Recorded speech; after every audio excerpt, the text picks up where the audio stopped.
civile.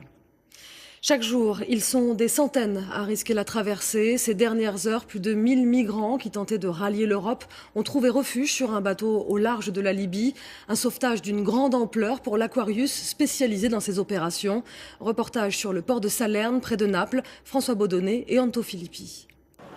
Ils attendaient cet instant depuis 3 jours et 4 nuits, entassés à plus d'1 millier sur ce bateau qui les a sauvés. Tout d'abord, débarquent les malades, les femmes enceintes et les enfants. Leur premier pas sur le sol européen après une traversée traumatisante. Mardi matin, l'Aquarius est appelé à porter secours à une dizaine d'embarcations en détresse.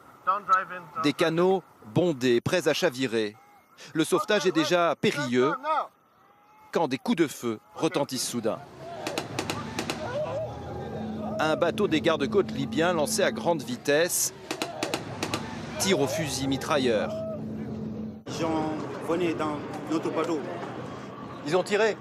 Oui, ils ont tiré. Ils ont dit nous on va retourner. Nous aussi on est peur. On a commencé à descendre dans l'eau. Les Libyens ont sûrement tiré en l'air. Mais les migrants paniquent. Ils sautent à l'eau, souvent sans gilet de sauvetage. Les hommes de l'Aquarius se retrouvent entourés par des dizaines de naufragés. Ils risquent de couler à tout instant. Ça va aller, regarde-moi. Leur dilemme, choisir lesquels d'entre eux doivent être sauvés en premier.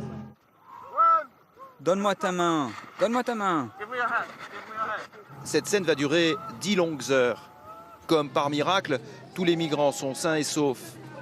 Parmi les enfants, le plus jeune est ce nourrisson d'à peine 15 jours. En français, son prénom signifie ange. Ce soir, tous les naufragés de l'Aquarius ont fini par mettre pied à terre, mais un autre navire d'une ONG est attendu dans les jours qui viennent dans le sud de l'Italie. À son bord, 1500 migrants.